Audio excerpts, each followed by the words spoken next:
C'est un peu le monde économique américain. Quand une société comme Ford annonce ces choses-là, ça me paraît difficile qu'ils fassent une marche arrière de quelques jours après, quelques semaines après. Donc nous, au niveau du monde économique, nous avons déjà été interpellés par des gens qui sont intéressés par l'outil. Donc c'est pour ça que nous pensons qu'il faut ensemble mener la pression sur Ford, mais aussi des possibilités de reprise de ce bel outil. Est-ce que vous avez des pistes déjà ? Oui, bien sûr. Si j'ai parlé dans la presse et si je vous m'interviewez aujourd'hui, c'est qu'effectivement, on a eu des contacts directs. Le hasard a fait que les connaissances personnelles et les connaissances du monde consulaire ont fait qu'on a eu des contacts directs de gens qui sont particulièrement intéressés par l'outil. Et je précise par le savoir-faire de l'outil. Ça, c'est important parce que il y a quelques années encore, on aurait eu des repreneurs d'un bâtiment industriel et des machines-outils qui sont à l'intérieur.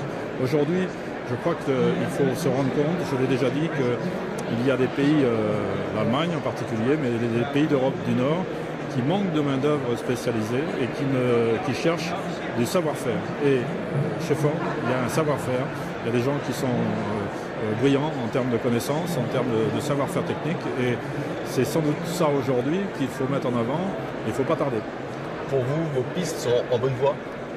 Les pistes sont à bonne voie à condition qu'on leur fournisse un dossier rapidement, un dossier étayé de ce que représente l'outil, de ce que l'on peut en faire et du souhait du propriétaire actuel très clair. Si on est pendant trop longtemps dans une expectative sur la décision du cédant, parce qu'il y a un propriétaire quand même aujourd'hui, s'il est cédant, ça peut être néfaste pour les transactions. Ok.